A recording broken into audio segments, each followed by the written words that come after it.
Hello दोस्तों and welcome to sleepy classes. आज की political science and international relations lecture की तरफ बढ़ने से पहले just to let you know कि अगर आप पीएसआर ऑप्शनल की कॉम्प्रिहेंसिव एंड टू एंड तैयारी चाहते हैं तो अब 2025 के लिए हमारा बैच 1 हो चुका है लॉन्च। एंड जरूरी है कि अगर आप टाइम पे अपनी रिवीजन आंसर राइटिंग को कंप्लीट करना चाहते हैं तो आप ऑप्शनल की प्रिपरेशन भी जो है वो टाइम पे शुरू करें सो दैट लेटर ऑन आपके ऊपर इसका बर्डन ना आए। So the key to revising, learning and acing answer writing early is to complete your optional in time. Now importantly आपकी PSI requirements को मद्देनजर रखते हुए एंड साथ ही में बिकॉज ऑब्वियसली हम सबको अपनी पॉकेट्स का भी ध्यान रखना होता है in achieving our dream, we have tried to make our courses as comprehensive and as affordable as possible. अब सबसे बड़ा और सबसे ज्यादा कॉम्प्रिहेंसिव जो कि हमारा कोर्स है for PSIR, it is the PSIR mentorship course जहां पे आपको मिलते हैं now importantly complete and recorded video lectures. अब ये लाइव क्यों नहीं है लेक्चर्स? ताकि ये रिकॉर्डेड लेक्चर्स आप अपनी पेस पे देख पाएं, स्पीड कम या ज्यादा देख पाएं and importantly because a number of our kids tier 2 city से टीयर 3 टाउन्स एंड कई बार विलेजेस से भी होते हैं तो उनको बफरिंग में कोई भी दिक्कत ना आए। अपडेटेड लेक्चर्स है, कंप्लीटली नवे हैं और कोई भी अगर आप और इंपॉर्टेंट चीज चाहते हैं ये आपको प्रोवाइड की गई है इन मंथली करंट अफेयर्स लेक्चर्स। मतलब आपके मेंस 2024 तक अगर कोई भी चेंज आता है, कोई भी डेवलपमेंट होती है तो ये मंथली करंट अफेयर्स लेक्चर्स के अंदर आपको प्रोवाइड कर दी जाएगी। साथ ही में आपको प्रोवाइड की जाती है 1-on-1 पर्सनल मेंटरशिप, दोनों ही academic mentor and strategic mentor द्वारा whose a selected officer candidate. There is a dedicated Telegram group doubt resolution के लिए, वीकली आंसर राइटिंग है, 4 हाफ लेंथ टेस्ट हैं, 2 फुल लेंथ टेस्ट हैं, मॉडल आंसर्स है, video solutions है, answer evaluation है, feedback के साथ प्रोवाइड किया जाता है एंड साथ ही में प्रोवाइड की जाती हैं चीट शीट्स, सांसद टीवी डिबेट्स की summaries and much more. And उससे भी इंपॉर्टेंट अगर आपके और भी कोई इश्यूज आते हैं ताकि हमें भी एक इंटरैक्शन होती रहे, मंथली इंटरैक्टिव जूम सेशंस मेरे साथ भी रखे जाते हैं। तो अपनी प्रेपरेशन को और डिले मत कीजिए एंड सबसे कॉम्प्रिहेंसिव, सबसे अपडेटेड एंड सबसे एग्जाम ओरिएंटेड कोर्स का हिस्सा बने जहां पे मैं इंश्योर करती हूं कि एंड टू एंड PSIR आपके रग रग में बस जाए to get you 290+ marks in your optional in mains. And हमारे बहुत सारे बच्चों ने ये इंश्योर भी किया है। ठीक है, तो हमारे टॉपर्स आप हमारी वेबसाइट पे देख ही सकते हैं, including people like Anirudh Pandey, right. बहुत सारे लोग जो हैं जिन्होंने अपना UPSC ड्रीम फुलफिल किया।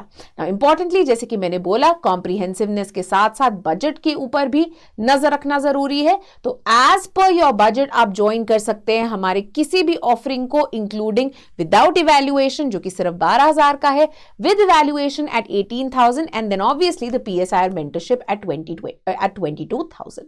इसके अलावा अगर आपके बेसिक्स तैयार है या फिर आप बेसिक्स खुद कर रहे हैं बट डायनामिक कंपोनेंट से डरते हैं तो आप हमारा करंट अफेयर्स कोर्स भी ज्वाइन कर सकते हैं।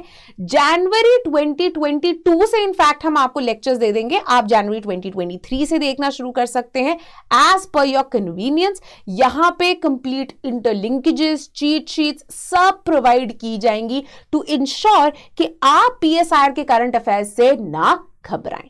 Now what is even more that apart from this already affordable cost, अब न्यू ईयर के चलते हुए आप यूज कर सकते हैं कोड 2024 को भी on 31st December, 1st January as well as 2nd January to avail a whopping further 15% discount हमारे कोर्सेज पे।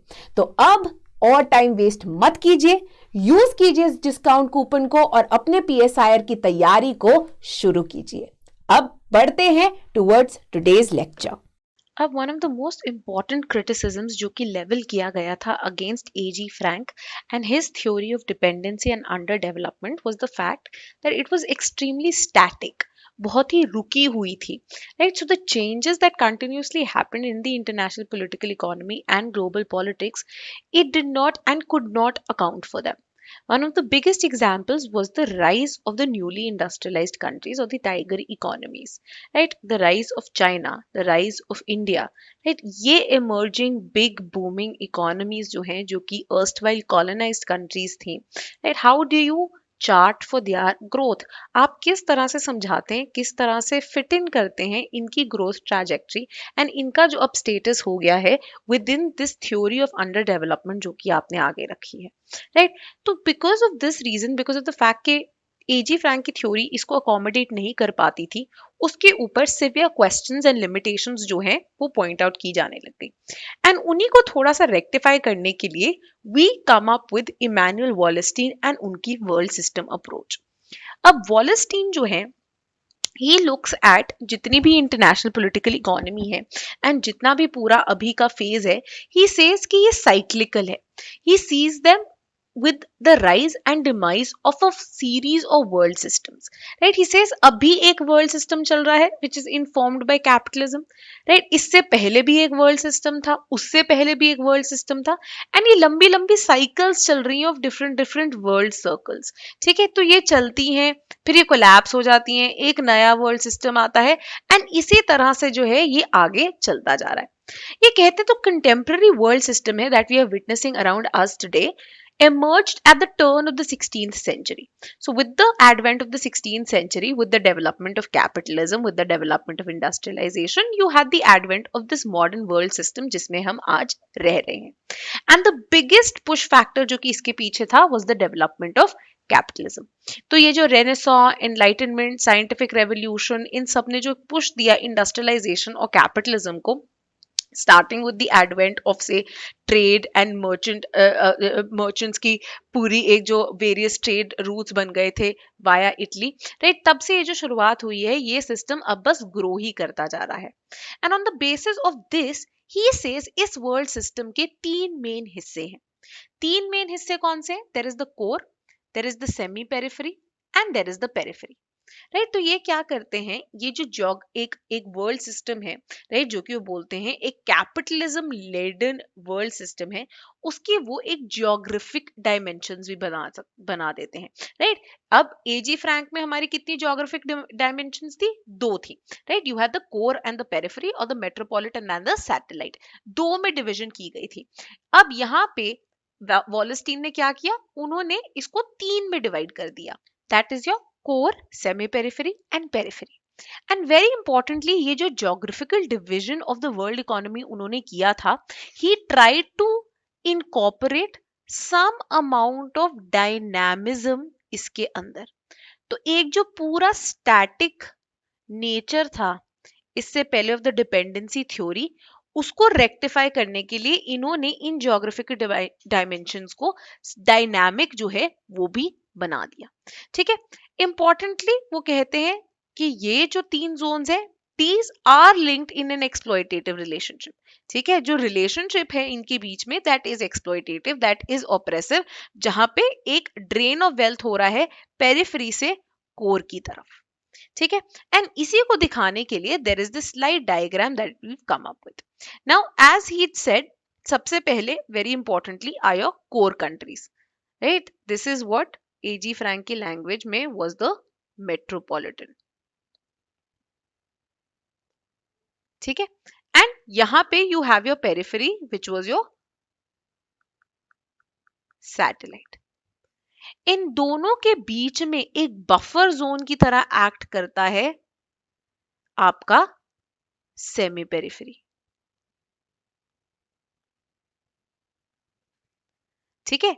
बफर जोन्स क्यों होते हैं? बफर जोन्स होते हैं किसी चीज से किसी को बचाने के लिए, राइट? तो हम बोलते हैं ना कि आप जो है ये जो आपके मार्शेस एक्सेट्रा हैं इनको खराब मत कीजिए, क्यों? ये बफर जोन की तरह भी एक्ट करते हैं कि अगर कोई सुनामी, टाइडल वेव्स या ऐसे कुछ भी आता है, ये एक बफर के बन के, एक प्रोटेक्शन वॉल की तरह बन के बीच में खड़े रहते हैं।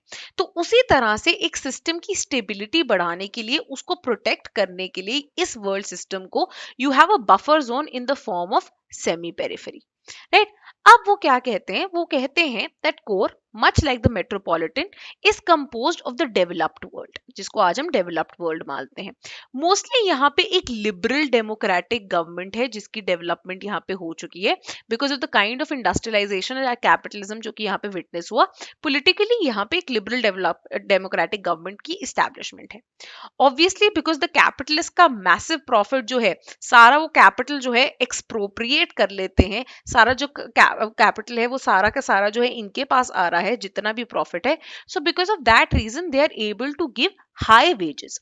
तो चाहे इनके मैनेजर्स हो, चाहे इनके कॉर्पोरेट हेड्स हो, चाहे इनके वर्कर्स हो, हर किसी के पास जो है हाई वेजेस होती हैं. मेजरली ये इंपोर्ट करते हैं रॉ मटेरियल्स या जो प्राइमरी गुड्स होते हैं, जिनकी वैल्यू जो है often in the world economy काफी वैसे ही लो होती है. और एक्सपोर्ट क्या करते हैं? Manufactured industrialised goods which require a high degree of technical and scientific development in your country as well. साथ ही में यहाँ पे मेजर हाई इन्वेस्टमेंट वाली चीजें जो है बन रही होती हैं. तो आप जितनी भी टेक में इन्वेस्टमेंट देखेंगे, जितनी भी टेक डेवलपमेंट देखेंगे, इंपॉर्टेंट जो लीप्स ली जा रही हैं in terms of tech, in terms of artificial intelligence, in terms of internet of things, very importantly pharma में, राइट, जितना भी ये इतनी हाई इन्वेस्टमेंट हो रही है ये लोग कर रहे हैं, right. These are also the countries जहां पे खुद भी ये लोग इन्वेस्टमेंट डाल रहे हैं. साथ ही में these are the countries because of the kind of capital that is available to the state, ये welfare services, social security measures जो है ये प्रॉमिस कर सकते हैं, अकॉर्ड कर सकते हैं अपने सारे सिटीजन्स को, right. So the kind of systems जो कि इवॉल्व हुए हैं यूके में, यूएसए में, जो इनकी सोशल सिक्योरिटी के मेजर्स अवेलेबल हैं, राइट. फ्रांस के अंदर, कनाडा, स्कैंडिनेवियन कंट्रीज आपकी सारी, राइट, नीदरलैंड्स, राइट. ये सारी ऐसी कंट्रीज हैं जो कि कोर हैं एंड इन सब के अंदर ये फीचर्स जो है बाय एंड लार्ज देखे जा सकते हैं. इसके बाद हम देखते हैं पहले पेरिफेरी को. Periphery much like the satellite, इनके अंदर ये कहते हैं mostly traditionally non democratic governments होती हैं. ठीक है, नॉन डेमोक्रेटिक गवर्नमेंट्स मतलब यहाँ पे मोनार्कीज हो सकती है, डिक्टेटरशिप्स हो सकती हैं, मिलिट्री रूल हो सकता है, but mostly non democratic governments हैं. इनका मेजर एक्सपोर्ट क्या है? रॉ मटेरियल्स, प्राइमरी गुड्स, क्योंकि इनके अंदर इंडस्ट्रियल डेवलपमेंट उतनी हो नहीं पाई है, तो जिस भी नेचुरल रिसोर्स के अंदर ये रिच है, राइट, उसको ये एक्सपोर्ट करने लग जाते हैं, राइट. इसी के बेसिस पे एक बहुत इंपॉर्टेंट नाम भी आया था विच वाज कॉल्ड बनाना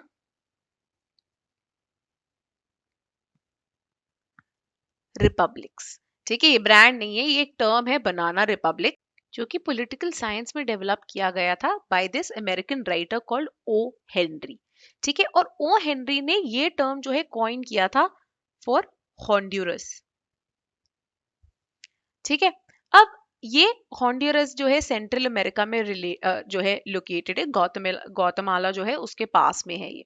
ठीक है, सो बेसिकली अब इन्होंने क्या कहा था, ये बात करते हैं mostly banana republic basically refers to एक ऐसी पॉलिटिकल, एक ऐसी कंट्री, राइट, जहां पे एक अथॉरिटेरियन ऑलमोस्ट स्टेट है, नॉन डेमोक्रेटिक स्टेट है, जहां पे स्टेट ही जो है ऑलमोस्ट कंप्लीटली कंट्रोल करता है इंडस्ट्री को, राइट. जहां पे बहुत ही ज्यादा फॉरेन कैपिटल जो है यहाँ पे इन्वेस्टेड है इन दिस पर्टिकुलर इंडस्ट्री, और क्योंकि कोई और चीज इनके पास अवेलेबल नहीं है, तो ये क्या करते हैं, सिर्फ एक ये जो पर्टिकुलर नेचुरल कमोडिटी है, एक लिमिटेड नेचुरल रिसोर्स है, राइट. हॉन्डुरास के केस में ही है टॉक्ड ऑफ बनानास, या ये मिनरल्स हो सकते हैं, से वेनेजुएला के केस में जो आपका पेट्रोल हो गया, राइट. ये कंप्लीटली उनके एक्सपोर्ट पे जो है ये डिपेंडेंट होते हैं. एंड यहाँ पे क्या हो रहा होता है, यहाँ पे जो एक्सप्लॉयटेशन है it is caused by a collusion between जो स्टेट है एंड कुछ इकोनॉमिक मोनोपोलीज, और जितना भी पूरा प्रॉफिट वो बनाते हैं ये सारा का सारा इन कैपिटलिस्ट के पास जो है चला जाता है.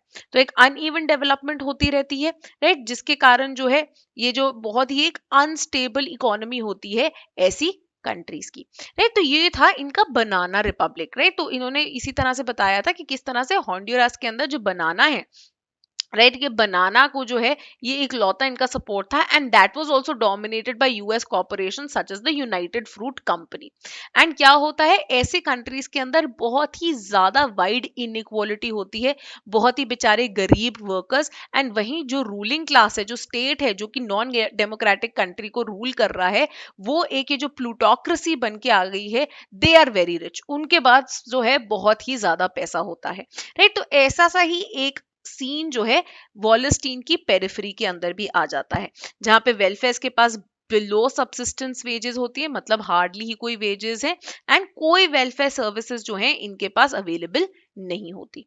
अब इस सिस्टम के अंदर ये जो ऑलमोस्ट एजी फ्रैंक टाइप सिस्टम है, एक मेजर जो इन्वेंशन इन्होंने की थी was this idea of semi periphery.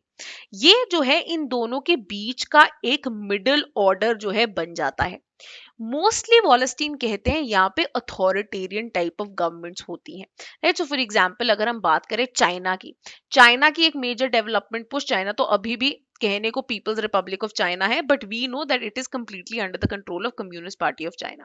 Similarly when we look at say countries like Singapore, like इन कंट्रीज के अंदर भी ऑलमोस्ट एक अथॉरिटेरियन रूल रहा था ऑफ अ पर्टिकुलर पर्सन, जिन्होंने पावर जो है वो ऑब्टेन कर ली थी। ठीक है, साथ ही very importantly, even if democracy is existing, they exist in the form of flawed democracies. तो फ्रीडम ऑफ स्पीच पे सिवियर कर्टेलमेंट है, गवर्नमेंट के पास बहुत ज्यादा पावर है, ये जो है मेनली ऐसे सेमी पेरिफेरी स्टेट्स होते हैं। अगेन इनके जो एक्सपोर्ट्स हैं, they comprise of two things. एक तो बट ऑब्वियस लाइक पेरिफेरी कुछ रॉ मटेरियल्स, राइट, जो कि ये करते हैं जो एक्सपोर्ट। इसके साथ ही there is something called mature manufactures. Mature manufactures क्या होता है, बेसिकली ये ऐसे गुड्स हैं, राइट, जिनको जो अब उतने प्रॉफिटेबल नहीं रहे कोर कंट्रीज के लिए, या फिर अगर इन्होंने कोर के अंदर जो है ये मैन्युफैक्चर करने हो, इनको बहुत हाई कॉस्ट पड़ती है, जिसके कारण प्रॉफिट मार्जिन जो है वो गिरते जा रहे हैं। राइट, तो ये मेच्योर मैन्युफैक्चरिंग, जैसे कि कार ऑटोमोबाइल के वेरियस पार्ट्स की प्रोडक्शन हो गई, तो ये क्या करते हैं, ये इनको दे देते हैं, ये इनको जो है आउटसोर्स कर देते हैं। तो जैसे कि बहुत सारी गाड़ियों के ऑटोमोबाइल्स के पार्ट्स की प्रोडक्शन जो है चाइना में, इंडिया में, इन सारे कंट्रीज के अंदर जो है हो रही है। ठीक है, तो ये मैच्योर मैन्युफैक्चर्स है, इनके अंदर कोई टेक्नोलॉजिकल इनोवेशन नहीं हो रही, कोई नई चीज नहीं बन के आ रही, बल्कि ये इनको दे दिए गए हैं कि तुम करो, क्योंकि इनके अंदर यहाँ पे हमारे प्रोड्यूस करने में कुछ खास जो है प्रॉफिट नहीं बनता, because we have to pay so many such high wages to our workers, and it's just not worth it. Right, this is also one of the reason, जैसे कि हमने पहले भी डिस्कस किया था कि blue collar workers via they hit in the core, because a lot of mature manufacturing जो कि से in industrial cities like Detroit etcetera होती थी, ये सब अब सेमी पेरिफेरी के पास चली गई है। ऑन द अदर हैंड इनके इंपोर्ट्स क्या होते हैं, कुछ रॉ मटेरियल जो कि पेरिफेरी से इंपोर्ट कर रहे होते हैं, एंड साथ ही में manufactures high quality research technologically जो ज्यादा इनोवेटिव मैन्युफैक्चरिंग है जो कोर में हो रही है, इस सबको ये इंपोर्ट करते हैं। अगर वेजेस जो हैं पेरिफेरी से बेटर है, बट अभी भी काफी लो हैं।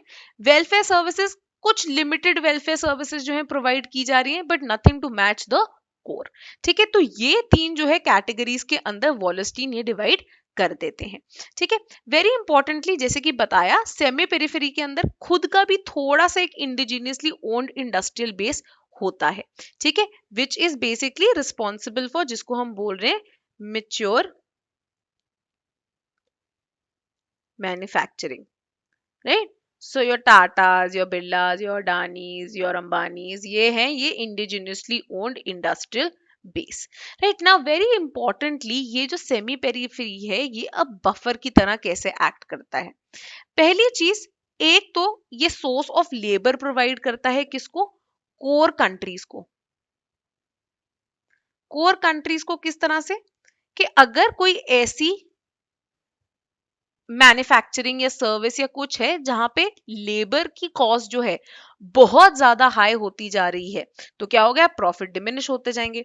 तो how do you balance high flying page even in core countries, that is by जितनी भी थोड़ी यूजलेस चीजें हो गई वो या तो आप कंप्लीटली आउटसोर्स कर दो सेमी पेरिफेरी को, या उनके कुछ पार्ट्स जो हैं वो आप सेमी पेरिफेरी के अंदर बनवाने शुरू कर दो। ठीक है, तो इसलिए इसके थ्रू जो है क्या होता है, जो सुपर हाई वेजेस अगर कोर में जा रही होती हैं वो नीचे गिर जाती हैं। एंड दैट इज वाई हम बात करते हैं कि ट्रम्प का 2016 में राइज क्यों हो पाया था, क्योंकि ये ब्लू कॉलर वर्क जो है, जो कि अमेरिकन रेडनेक्स हैं, जो कि उस पूरे पार्ट के अंदर लाई करते हैं, उनका ये मानना था कि इमिग्रेंट्स या फिर आउटसोर्सिंग जो है हमारी जॉब्स छीन रहा है। राइट, सो इस तरह से जो है सेमी पेरिफेरी ये रोल प्ले करता है। एंड इसके ही थ्रू बाय ए क्या होता है कि सेमी पेरिफेरी में सम फॉर्म ऑफ मैन्युफैक्चरिंग है, बी सम फॉर्म ऑफ एक स्टेबलाइजिंग इनकम वो भी प्रोवाइड कर रहा है, साथ ही में वेरी इंपॉर्टेंटली ये एक विजन देता है या फिर एम्बिशन देता है,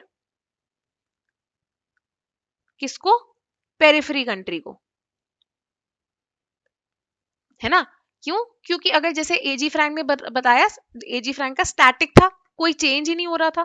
अब अगर पेरिफेरी कंटिन्यूसली देखती रहेगी कि भैया हमारी हालत तो ऐसी ही रहने वाली है, ऑब्वियसली उनके अंदर एक रेवोल्यूशनरी स्पिरिट जो है आ सकती है। सेमी पेरिफेरी के आने की तरह क्या है, semi periphery is almost like the middle class in the country, right, it is a buffer. Poor गरीबों को हमेशा ही दिलासा दिलाता रहता है कि काम करते रहो, हार्डवर्क करते रहो, तो एक दिन तुम हमारे जैसे बन पाओगे। right, you can't reach the level of capitalist but at least you can be like us, right। तो इसी ambition, इसी vision, यही जो limited motivation है, इसके कारण ये पेरिफेरी को भी जो है अपने प्लेस पे बनाए रखते हैं। वेरी इंपॉर्टेंटली ये सेमी पेरिफेरी के अंदर पेरिफेरी से भी कई बार लोग आ जाते हैं, राइट, जैसे कि हमने बात की चाइना को, इंडिया को, सिंगापुर, साउथ कोरिया, ताइवान, ठीक है, ये सारे पहले पेरिफेरी के ही पार्ट होते थे। However due to rapid development and some sort of indigenous industrial base, ये सेमी पेरिफेरी का हिस्सा हो गए। Where on the other hand sometimes आपकी कोर से भी जो है कुछ कंट्रीज गिर जाती हैं, जिनकी से पहले काफी अच्छी होती थी but they could not really sustain their growth, या फिर अब जो है उनके अंदर उस तरह का इंडस्ट्रियल बेस या डेवलपमेंट नहीं रहा, तो अब वो गिर के सेमी पेरिफेरी के अंदर आ गई हैं, राइट। सो ऑफन हम कहते हैं कि countries like Spain,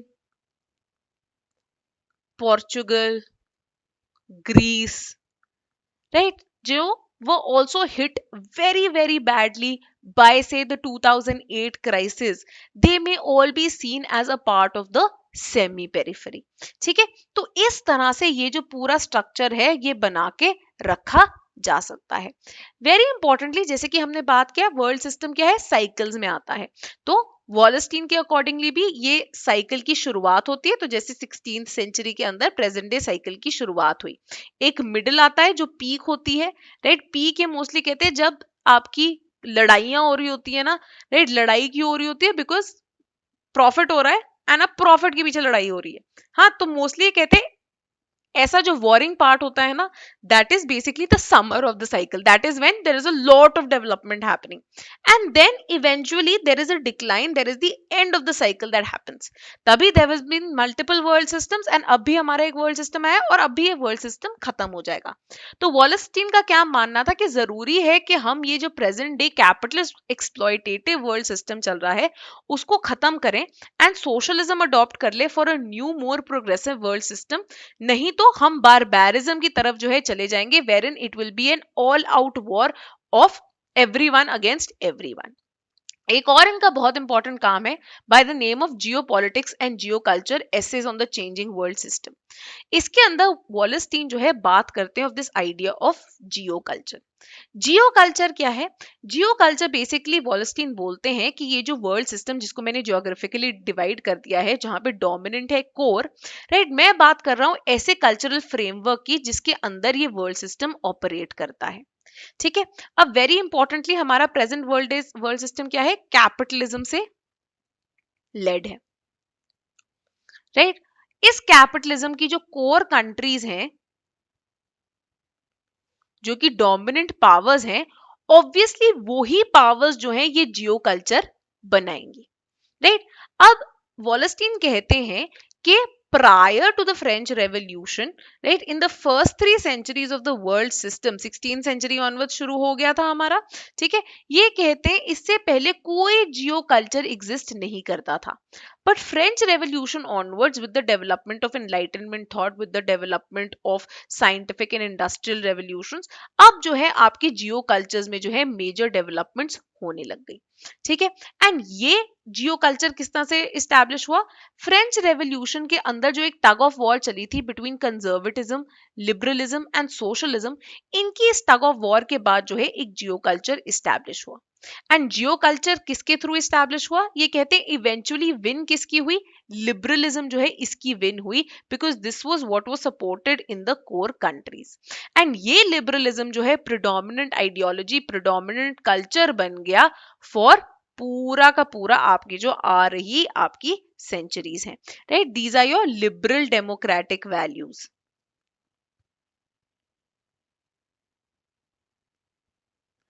right, however Wallerstein का ये मानना है कि कोल्ड वॉर जो है, the end of cold war, it did not just represent the end of socialism, but it also represented the end of liberalism.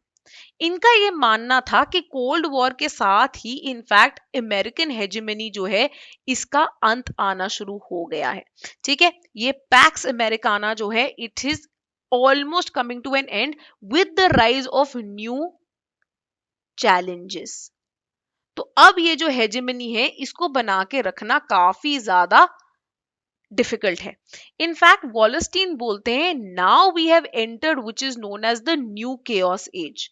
New chaos age क्या है? वो बोलते हैं जिस तरह से मिडीवल यूरोप के अंदर डार्क एज थी ना, उसी तरह से अब एक न्यू केओस एज चल रही है, जहां पे now we are looking for a new ideology to come up and dominate the uh new world system.